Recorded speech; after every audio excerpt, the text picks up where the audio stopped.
अगर आप केटी live news को आगे बढ़ता देखना चाहते हैं तो सब्सक्राइब जरूर करें, कमेंट करें, लाइक करें। आपका अपना केटी लाइव न्यूज में आया, जितनी ये सभा यहाँ पे मौजूद है, दुगने ही लोग आगे बैठे हैं। ट्रैक्टर आ रहे थे जब मैं आया, तो ये बहुत शुभ संकेत है। जगह जगह पंचायत हो रही है, बहुत लोगों का दबाव है कि यहाँ भी आइए। जिस जनपद में पंचायत हो चुकी वहां कह रहे इस गांव में, इस पट्टी में कभी नहीं हुआ प्रोग्राम, यहाँ आइए। आप धन्यवाद और बधाई के पात्र हैं। आपने वह सारी बंदिशें तोड़ दी जो गलतफहमी लोग पाला करते थे कि यहाँ का आदमी बटा हुआ है, यहाँ का आदमी अपने व्यवसाय में व्यस्त है। अब उसे काम धंधे से फुर्सत नहीं कि वह कोई न्याय अन्याय की बात पहचाने और लड़ाई लड़ पाए। नहीं, जब जब किसान आंदोलन देश में हुए हैं, सुलगे हैं, बढ़े हैं, पश्चिमी उत्तर प्रदेश के किसानों की हमेशा विशेष भूमिका रही है। चौधरी चरण सिंह जी के समय से माया त्यागी कांड पे आपने जब जेल भरी थी, और यहाँ तो पूरा मसला हमारा है, पूरी बात हमारी है, हमारे खून की पुकार है। जो लोग हमसे टक्कर लेना चाहते हैं वह कहते हैं कि ये किसान नहीं, उन्हें किसान नहीं दिख रहे। मैं उन्हें कहना चाहता हूं, मुझे आप इंसान नहीं दिख रहे हो, आपकी इंसानियत खत्म हो चुकी है। जो लोग हरियाणा के कृषि मंत्री हैं, कितनी बेहूदी बात, सड़क में बैठे किसान भी देश के हैं, वे भी आपके। वोट दी हो ना दी हो, देंगे नहीं देंगे, आपकी जिम्मेदारी उनके प्रति बनती है। कृषि मंत्री वहाँ कहते हैं कि 250 से ज्यादा आदमी, जब उनसे पूछा गया कि आपका क्या कहना है, उनका ये तो मर गए, रोज मर गए, ये अपने गांव में रहते, घर में रहते, वहां भी मरते। बहुत आपत्तिजनक बात है। कोई आम आदमी ऐसी बात बोल ही नहीं सकता। वह आदमी जो एक भी दिन धरने पर ना गया हो, वह आदमी जिसने जीवन में एक भी दिन खेती किसानी ना की हो, के अंदर कितनी गलत फहमी इन्होंने पाल ली। ये हमेशा नहीं रहती। ये सत्ता ही जनता का आशीर्वाद है, जब देती है विश्वास के साथ, लेकिन जहां तय कर दे तो ले भी सकती है वापस। आपने वहां तो अपना जो है जीत लिया चुनाव, लेकिन मैं एक एक विधायक को हिदायत दे रहा हूं, कह रहा हूं, समय रहते अब भी जो है सुधर जाओ। चूंकि वहां सदन के अंदर की वोट आप जीत गए, वहां विश्वास मत आप जीत गए, लेकिन देश के किसानों का विश्वास आप खो चुके।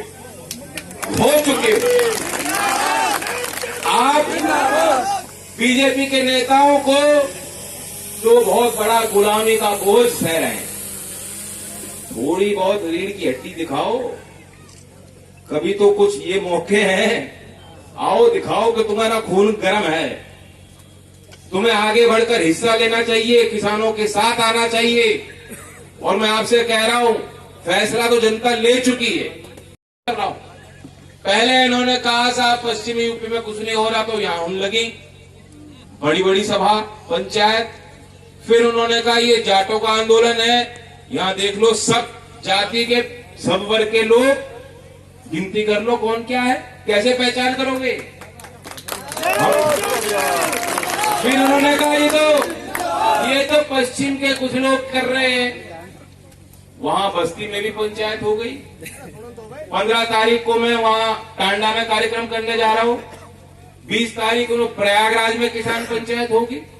वहां देख लो कितने जाट हैं। जाति का सवाल तुम उछाल के ये सोच रहे हो कि बाकी लोग हमारे पक्ष में हो जाए, लेकिन जो लोग एक समुदाय को या जाति को घेर के अपनी राजनीतिक रोटियां सेकना चाहते हैं, मैं बताना चाहता हूं उनको कि ये जो चेतना जागी है ये हटने वाली नहीं। जो लोग कह रहे हैं कि 6 महीने पीछे और होगा, नहीं लगेगी, कोई ग्रेडिंग नहीं होगी, और पैन कार्ड से कोई भी आके खरीद ले, पेमेंट कब मिलेगा, कहां उसको किसान पकड़ेगा।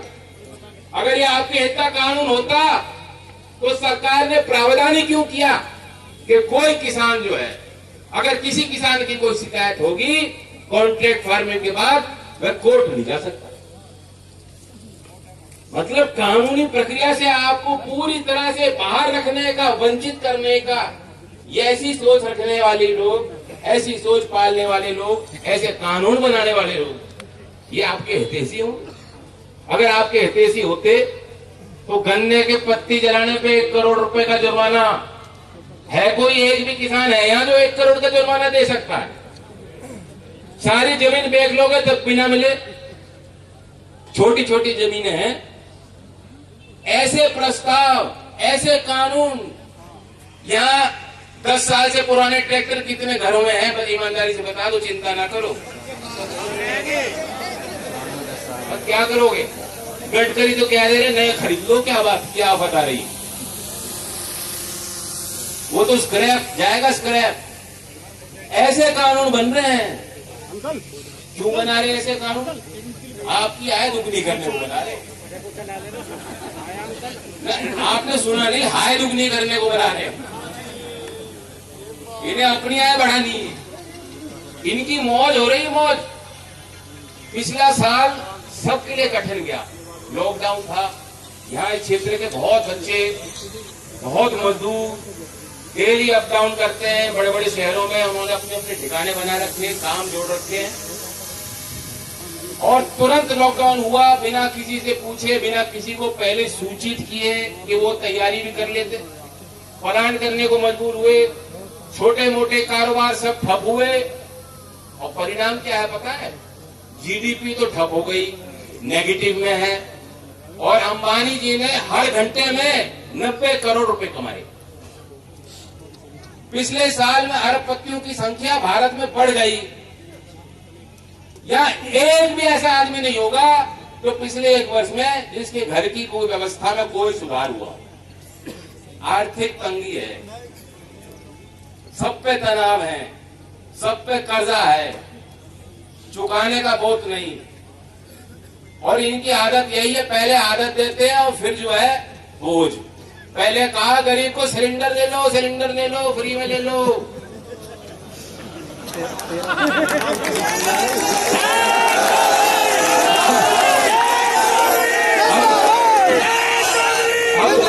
अब कह रहे नाली चल तो रही गांव में, वहीं पाइप लगा लो।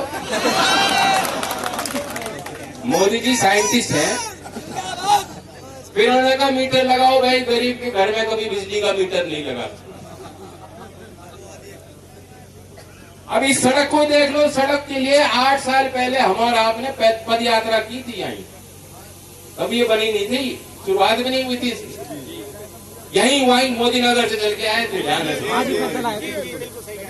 सड़कें बन रही है, ठीक है, लेकिन टोल भी जो है पहले ऑनलाइन जो है होगा। और वहां जाती गाड़ी लेके। लोकल कुछ नहीं है, लोकल कुछ मत मानो कि हम तो लोकल हैं, रोज लड़ना पड़ेगा वहां। तो ऐसी लोगों के अंदर आदत बनाते हैं, भ्रम बनाते हैं, और फिर जो है धीमे धीमे गरीब परिवारों पे बोझ मोदी जी बढ़ा रहे हैं। और इनके मित्र मंडली के लोग मौज में। अब ये कहते साहब नहीं, अदानी को इसमें कोई फायदा नहीं जो कानून बने। अदानी के पास रेल है, अदानी के पास पोर्ट है, अदानी पहले ही एफसीआई के गोदामों में सारा काम उन्होंने ले रखा है। जमीनें ले रखी है बड़े पैमाने पे कि यहाँ जो है गोदाम बनेंगे। कई लाख मेट्रिक टन के अनाज के भंडारण की व्यवस्था अदानी पे है। अदानी पे बासमती चावल का ब्रांड है। वो जो चाइना के अच्छे मार्केट में जो सप्लाई करने की अनुमति के 5-6 ब्रांड है, उनमें अदानी का ब्रांड है। यानी मार्केटिंग, ब्रांडिंग, किसान से पूरी जो व्यवस्था है, सारी जो कड़ियां हैं, वहां अदानी मौजूद है। मौजूद क्या, उसका कब्जा है।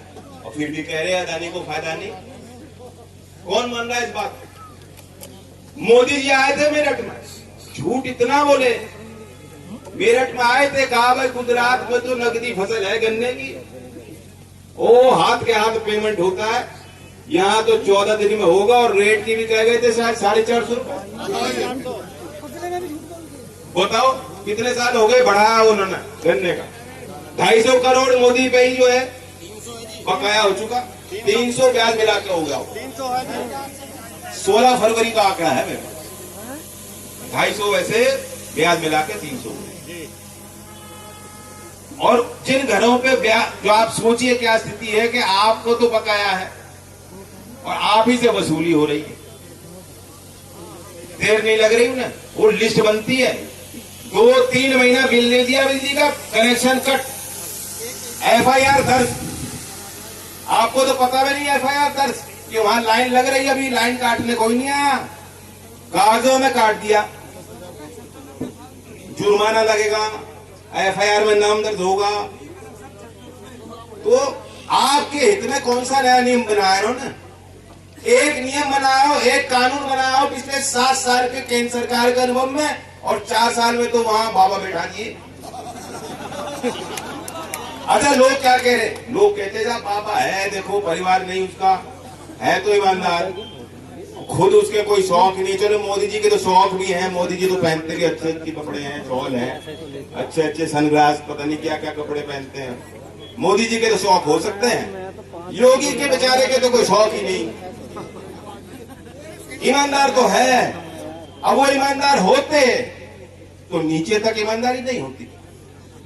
चौधरी चरण सिंह ईमानदार थे, और जब वे ऊपर बैठते थे तो नीचे तक ईमानदारी पहुंचती थी।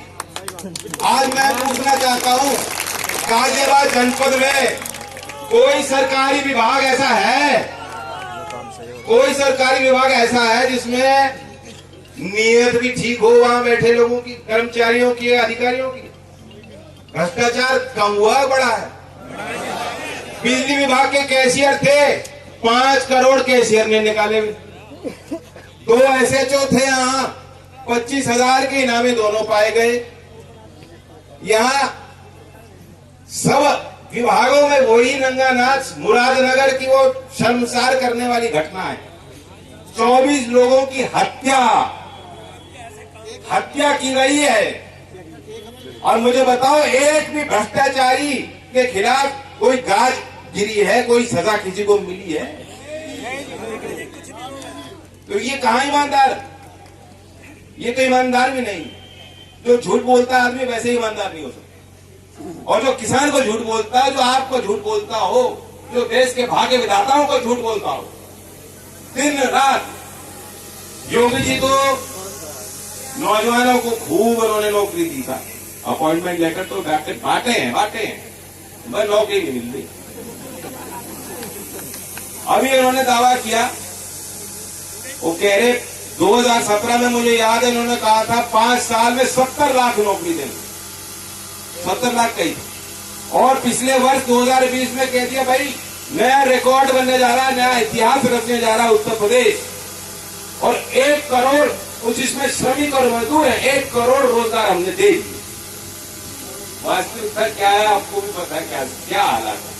पुलिस की भर्ती 2018 में निकली थी, लगभग 50,000 की, 14,000 की 2 साल बाद ज्वाइनिंग भी, बाकी सब कुछ करने के बाद भी उनको नौकरी नहीं मिलता। पुलिस के जवानों की क्या हालत है, क्या कोई ईमानदारी से सेवा भी कर पा रहा है? हम लोग उन पर इल्जाम लगाते हैं, लेकिन पुलिस का कल्चर बाबा ने बिगाड़ा है। दोष हम पुलिस कर्मियों को नहीं दे सकते, इस बार इन्हें दोष नहीं दे सकते, इनकी भी मजबूरी। तो सरकार के एक भी काम में ऐसा लगता नहीं कि देश की या प्रदेश की जनता को कोई इससे लाभ मिले। तो आप लोग तय करो, हम लोग आपके बीच इसीलिए आए हैं, और मैं तो मोदी जी को भी देख रहा हूं, आप भी देख रहे हो। अब उन्होंने नया पोस्टर जारी किया, उनका ध्यान यूपी में नहीं है, अभी तो बंगाल का फतेह करना है। अब उन्होंने नाम रख लिया मोदी दादा। दादा तो आप यहाँ अच्छा मानते नहीं, किसको दादा को, जो दादागिरी करे, दादागिरी कर रहे। और आपने देखा इनको जो चेहरा भी बदल गया पिछले 6 महीने में। बचपन में एक किस्सा चलता था पिनोकियो का, नौजवान जानते होंगे। पिनोकियो था एक कैरेक्टर, जितना झूठ बोलता था उसकी नाक लंबी होती जाती। अब इनका क्या लंबा हो रहा बताओ?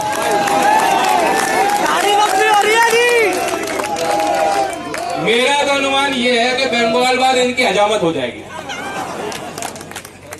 नए ढंग से पैदा हो जो प्रस्तुत होंगे आपके पास।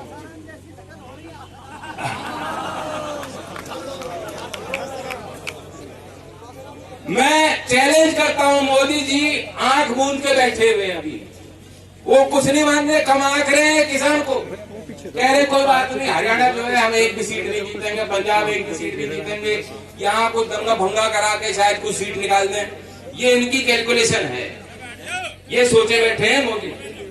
मैं मोदी जी को कहता हूं, आप कहते हो 3 काले कानून नहीं तो बहुत अच्छे कानून है, बहुत आय दुगनी होने वाली, किसानों की बहुत तरक्की होगी, और हम लोग आतंकवादी हैं, हम तो उग्रवादी लोग हैं, हम देश का अहित चाहते हैं, हम तो लड़ाने भिड़ाने में, भाईचारा खराब करने में शामिल हैं। आप ही अच्छे लोग हो, तो क्यों ना मेरी चुनौती को स्वीकारो। जैसे अभी बंगाल में चुनाव हो रहे हैं, पूरे देश में फिर दोबारा लोकसभा चुनाव का एक मौका दे दो। हमारे यहाँ सतपाल जी हैं, इस्तीफा तो देंगे नहीं, इस्तीफा देंगे नहीं, वो तो फेविकॉल से जो बैठना चाह रहे सारे। बताओ सही बात है कि नहीं? अगर ये कानून इतने अच्छे हैं, इसी मुद्दे पे चुनाव हो और कोई मुद्दा नहीं, देश की जनता से पूछ लो कि ये कानून हमें पसंद आ रहे हैं कि नहीं आ रहे, आप हमें पसंद आ रहे हो नहीं आ रहे, अभी चुनाव करा लो। चुनाव नहीं कराएंगे, मुझे तो लग रहा है ये प्रधानी भी जो जिला पंचायत भी कहीं टाल ना करते हैं। आपने नोट किया होगा, पहले जो इनके पोस्टर लग रहे थे तो इनके तस्वीरें थी नेताओं की और इनकी सतपाल जी की भी लगा रहे थे लोग, अब लग रही है कहीं ना जी, अब तो गांव के बाहर बोर्ड लगवा दी। मैं आपको सतर्क करने आया हूं, कहीं भी अगर गलती हो गई, भूल चूक हो गई, क्या आप सोचोगे हमारे गांव का प्रत्याशी उसे दे दो, क्योंकि ये ऐसे चुनाव है, स्थानीय स्तर के गांव के चुनाव, उनमें दखल वैसे में देनी नहीं चाहिए, ये आपके फैसले हों। लेकिन आज परिस्थितियां विशेष हैं, अगर एक भी बीजेपी का समर्थित जीत के जाएगा, दुनिया में, देश में, यही जो लिखने वाले छापने वाले लोग कहेंगे देखो यहाँ तो कोई किसान का मुद्दा नहीं, वे ऐसे दिखाएंगे तस्वीर की मोदी जी बढ़त हासिल कर रहे हैं, किसान का जो कानून है वो किसानों को बेहद पसंद आ रहा है। समझ रहे हो इस बात? एक भी अगर जीत जाएगा तो वही मैसेज होगा। 00 माइनस में बचा दो इन्हें। 00 माइनस क्या होगा?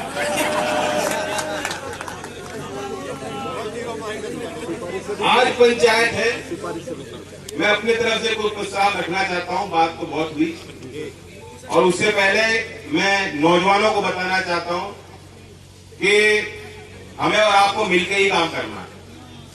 आज एक नए कार्यक्रम की शुरुआत यहाँ इस क्षेत्र से, भोजपुर से करने जा रहे हैं, क्योंकि एक लगाव है, आत्मीयता है, अपना मान के आप यहाँ कार्यक्रम में आ रहे हो, बढ़ चढ़ के हिस्सा ले रहे हो, और वही भावना बहुत पवित्र है, तो उसका सम्मान रखने के लिए यही कार्यक्रम के बाद, मैं यहाँ कोई अपनी बात रखने बोलने नहीं है, मैं आपसे मिलने आया हूँ।